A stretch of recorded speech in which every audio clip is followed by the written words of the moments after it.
Hello everyone, welcome to Judiciary Plus. So the most awaited notification of this year IBPS का notification हम सबके सामने आ चुका है। 2025-26 के लिए जो वैकेंसी है उन सब का नोटिफिकेशन IBPS ने ला दिया है। तो सबसे पहले जो ये एग्ज़ाम होगा IBPS का, उसमें प्रिलिमिनरी और मेंस एग्जामिनेशन होगा, जैसे कि हर बार होता है। एंड उसके लिए जो पोस्ट है वो यहाँ दे रखे हैं: IT officer scale 1, agricultural field officer scale 1, Rajya Sabha अधिकारी स्केल 1, लॉ ऑफिसर जो हमारे काम का है ये 4th नंबर, इसके लिए भी नोटिफिकेशन है। HR और पर्सनल ऑफिसर और मार्केटिंग ऑफिसर के लिए नोटिफिकेशन यहाँ आ गई। अब इंपॉर्टेंट डेट की तरफ एक बार ध्यान से देख लेते हैं कि ऑनलाइन रजिस्ट्रेशन जो डेट है, इंक्लूडिंग एडिट और मॉडिफिकेशन भी इसमें ही इंक्लूडेड है। वो उसका टेंटेटिव डेट अभी दिया गया है, फिक्स डेट नहीं हुआ है, लेकिन टेंटेटिव डेट जो है आज से शुरू हो रहा है, 1 अगस्त से लेकर 21 अगस्त तक है इनका डेट, आपका टेंटेटिव डेट। पेमेंट का जो लास्ट डेट है पेमेंट का भी 21 तारीख तक ही आप जो है डेट कर सकते हैं पेमेंट, एंड ये मोड है ऑनलाइन।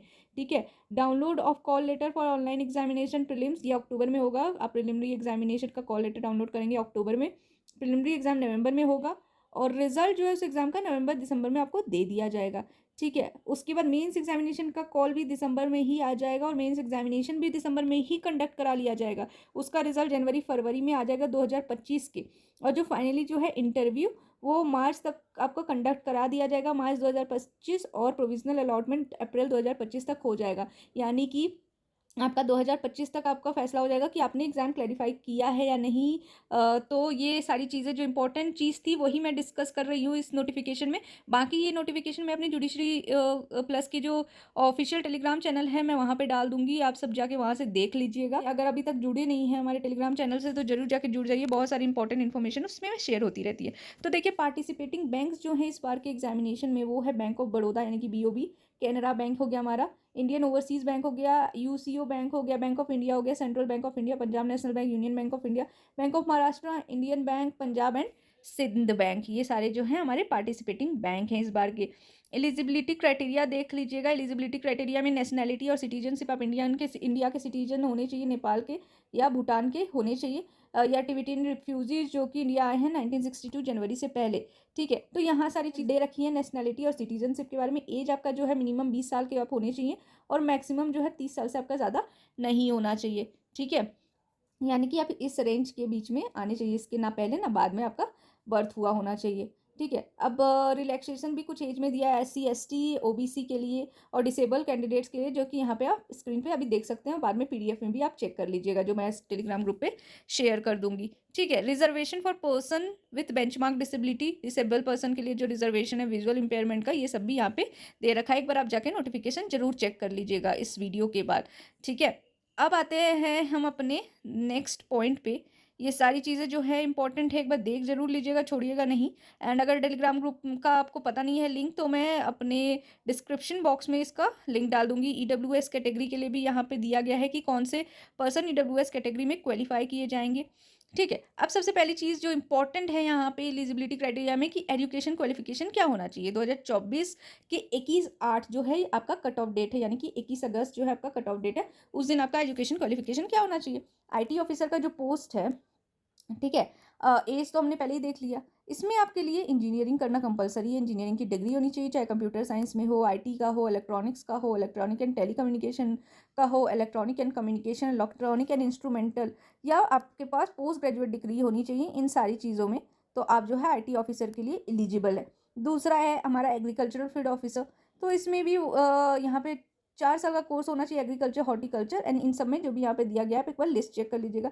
हम आते हैं अपने पोस्ट पे जिसके लिए हम कंसर्न है। ठीक है। लॉ ऑफिसर के पोस्ट के लिए रिक्वायरमेंट वही है, मिनिमम 20 ईयर्स टू 30 ईयर्स होना चाहिए आपका एज, और आपके पास बैचलर डिग्री मिनिमम होनी चाहिए, LLB की डिग्री, या तो 3 ईयर्स वाली या तो 5 ईयर्स वाली, BA या BBA LLB, and enrolled as a advocate in bar council, यानी कि आपको एनरोल भी होना पड़ेगा एज एडवोकेट इस एग्जाम के लिए। तो ये 2 चीज़ आपकी क्राइटेरिया है, एजुकेशन क्वालिफिकेशन, जिसको आपको फुलफिल करना होगा। और कट ऑफ डेट क्या है, 21 अगस्त जो है हमारा कट ऑफ डेट है। ठीक है। अब एप्लीकेशन फ़ीस के बारे में देख लेते हैं। तो एप्लीकेशन फ़ीस जो है यहाँ पे जो आपको 21 तारीख तक भरनी है वो 175 है फॉर SC ST। ठीक है। और 850 है सारे अदर, यानी कि जनरल कैटेगरी के लिए, ओपन कैटेगरी के लिए जो है फीस है 850, और SC ST और PWBD के लिए है आपका 175। तो यहाँ पे कंसेशन दिया गया है फीस में इनको। ठीक है। बैंक ट्रांजैक्शन चार्ज जो है वो अलग से लगेगा आपको। अब जो है स्ट्रक्चर यहाँ पे दे रखा है एग्जामिनेशन का कि प्रिलिमिनरी एग्जामिनेशन में क्या पूछा जाएगा, इंग्लिश होगा, रीजनिंग होगा, जनरल अवेयरनेस होगा, और टोटल या क्वेश्चन 150 के होंगे, टोटल मार्क्स 125 के होंगे। ये जो है रीजनिंग, इंग्लिश लैंग्वेज तो इंग्लिश में होगा, रीजनिंग जो है आपका इंग्लिश और हिंदी में होगा, और जनरल अवेयरनेस भी इंग्लिश और हिंदी में होगा। पूरा 2 घंटे का ये जो है हमारा टेस्ट होगा।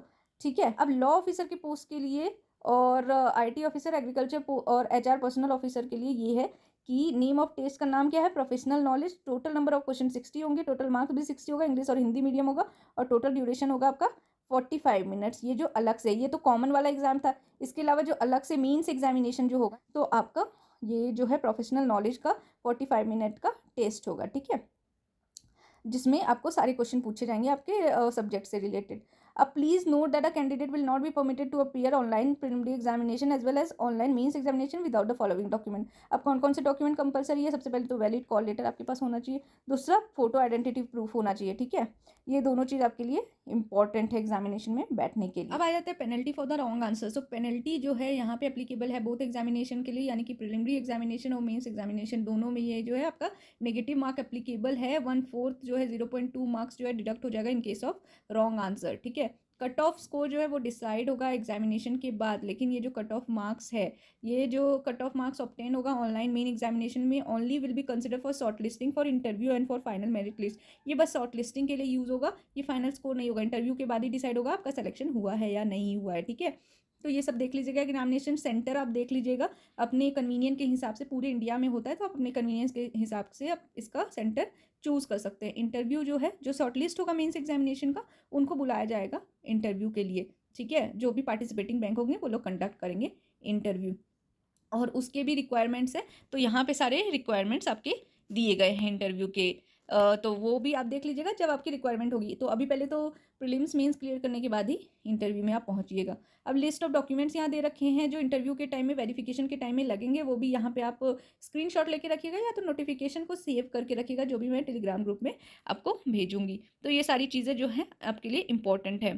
ठीक है, यहाँ पे एक और चीज़ नोट करने के लिए दी गई है कि candidate will not be allowed to appear in the interview and join the allotted participation bank if he and she fails to produce relevant eligibility document as aforementioned above. ठीक है, अगर वो एलिजिबिलिटी डॉक्यूमेंट नहीं देंगे तो वो जो है कैंडिडेट्स क्या हो जाएंगे, उनको अलाउ नहीं किया जाएगा इंटरव्यू देने के लिए। ये यहाँ पे मेंशन किया है, तो डॉक्यूमेंट सारे आपके पास होने चाहिए। ठीक है, यहाँ पे प्रोविजनल अलॉटमेंट के बारे में हो रहा है कि जब इंटरव्यू प्रोसेस कंप्लीट होगा, जिनका भी सिलेक्शन होगा उनको प्रोविजनल अलॉटमेंट मिल जाएगा। ठीक है, एंड उस हिसाब से आपकी ज्वाइनिंग होगी। फिर नोट करने के लिए बोला गया है कि आईबीपीएस जो है रिस्पॉन्सिबल नहीं होगा इन केस पार्टिसिपेटिंग बैंक जो है नोटिफाई नहीं करती है सफिशिएंट वैकेंसी के बारे में, जो कि रिजर्व लिस्ट में आ रही है बेसिकली। ठीक है, यहाँ पे आइडेंटिटी वेरिफिकेशन है, ये सब आप खुद से देख सकते हैं कि क्या क्या आइडेंटिटी वेरिफिकेशन है। Ration card, learner driving licence जो है will not be accepted as ID proof. तो आप आधार कार्ड ले जा सकते हैं, पैन कार्ड ले जा सकते हैं, राशन कार्ड और लर्नर लाइसेंस, ड्राइविंग लाइसेंस नहीं होगा यूज़। तो यहाँ पे ये सब दे रखा है। ठीक है, बायोमेट्रिक वेरिफिकेशन होगा आपका एग्जामिनेशन के टाइम में, तो वो सब चीज़ आप ध्यान में रखिएगा। वेन्यू के लिए भी यहाँ में इंस्ट्रक्शन दिए गए हैं, जो कि कॉल लेटर में भी आपको फिर से दिए जाएंगे at the time of preliminary examination, means examination. Apply कैसे करना है ये इंपॉर्टेंट है बहुत ज़्यादा। अप्लाई के डेट मैंने आपको बता दिया था, फीस बता दिया था, यहाँ से फिर से आप देख सकते हैं जनरल और रिजर्व कैटेगरी के लिए। ठीक है, अब प्री रिक्विजिट क्या है अप्लाई करने के लिए, आप उसके लिए एनेक्सर 3 जाके देखिए।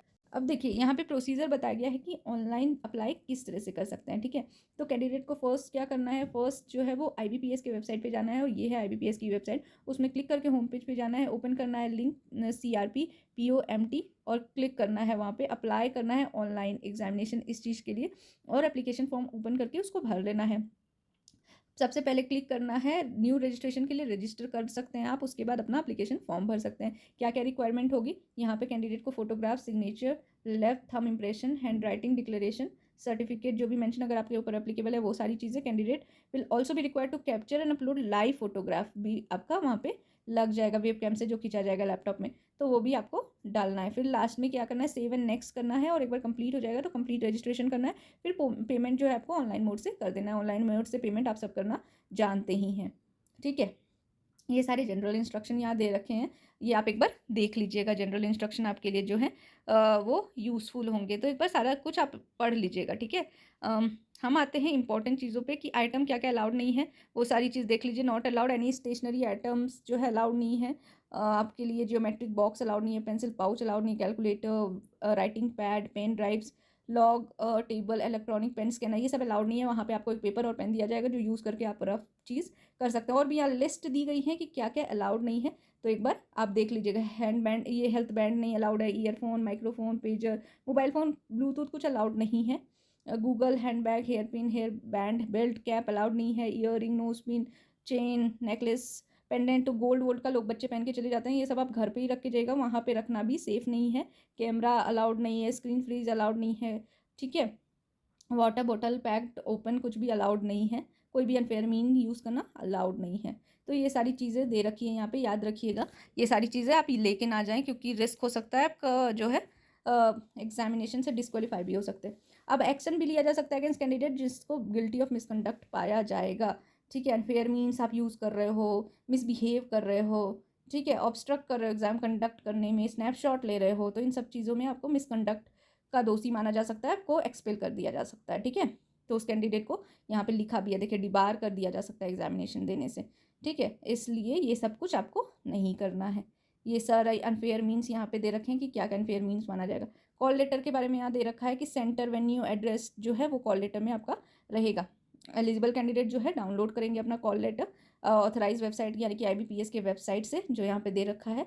वह अपना डिटेल डालेंगे, रजिस्ट्रेशन नंबर और पासवर्ड और डेट ऑफ बर्थ डाल के अपना डाउनलोड कर सकते हैं जब डेट आ जाएगा। डेट टेंटेटिव डेट दे रखा है, बट इट मे चेंज, ठीक है। प्लीज़ नोट क्या करने बोल रहा है, call letter for preliminary examination क्या होगा, will not be at collected at examination venue. ये कॉल लेटर आपका कलेक्ट नहीं होगा एग्जामिनेशन वेन्यू में, और ऑथेंटिकेटेड स्टैम्प होना चाहिए एग्जाम वेन्यू पे, ठीक है। वहाँ के स्टाफ आके आपको ऑथेंटिकेट करेंगे। अनाउंसमेंट जो भी होगा वो IBPS के वेबसाइट पे आएगा, तो आपको टाइम टू टाइम जाके चेक करना है, ठीक है। तो ये था पूरा नोटिफिकेशन हमारा। अब यहाँ पे एनेक्सर दे रखे हैं कि कौन कौन से बैंक हैं एग्रीकल्चर फील्ड ऑफिसर के लिए, तो ये सारे बैंक एग्रीकल्चर फील्ड ऑफिसर के। हम डायरेक्ट अपने लॉ ऑफिसर की चीज़ में चलते हैं। तो लॉ ऑफिसर में भी देख लीजिए, यहाँ पे ये सारे बैंक है जो हमने ऊपर देख रखा था, और इसमें सीट्स भी आप देख सकते हैं कितने हैं। तो यहाँ पे पूरा बाइफर्केशन करके देख रखा है, आप वीडियो पॉज करके स्क्रीनशॉट भी ले सकते हैं, ठीक है। तो यहाँ पूरा बाइफर्केशन दिया है, और अच्छा खासा सीट्स है इस बार, तो ज़रूर आप बैठिएगा इस एग्जामिनेशन में। और अच्छी पोजीशन है, अच्छा जो है पे स्केल भी है यहाँ पे।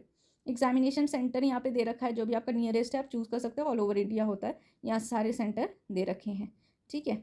तो आप चूज़ कर सकते हैं इनमें से कोई भी। आप जो है एनेक्सर 3 के बारे में जो हमने ऊपर डिस्कस किया था कि किस तरह से अप्लाई करेंगे, गाइडलाइन दिया है स्कैन और अपलोड करने का डॉक्यूमेंट, ये फोटोग्राफ, सिग्नेचर, थंब इम्प्रेशन, ये सारी चीज़ें कैसे करेंगे, ये सारी चीज़ें यहाँ पे दे रखी है। साइज़ क्या होना चाहिए फोटोग्राफ का, ये सारी चीज़ आप देख लीजिएगा एक बार फिल करने से पहले। सिग्नेचर का, थंब इम्प्रेशन का, हर चीज़ का साइज़ पहले से दे रखा है, और एक डिक्लेरेशन भी दे रखा है जो कि आपको साइन करना है, ठीक है।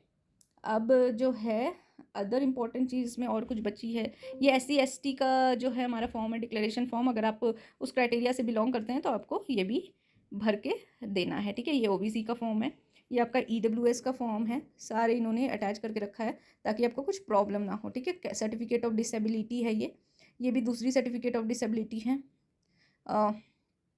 ये भी डिसेबिलिटी का ही सर्टिफिकेशन है, फॉर्म जो भरना है। अंडरटेकिंग है कि आप डिसेबल्ड पर्सन हैं। तो ये सारी चीज़ें जो भी आप एलिजिबल हैं वो भर सकते हैं।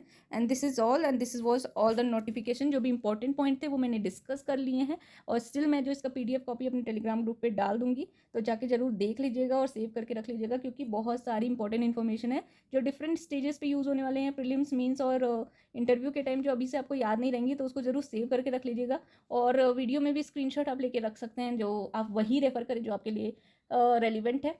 तो this is all for this video, thank you for watching.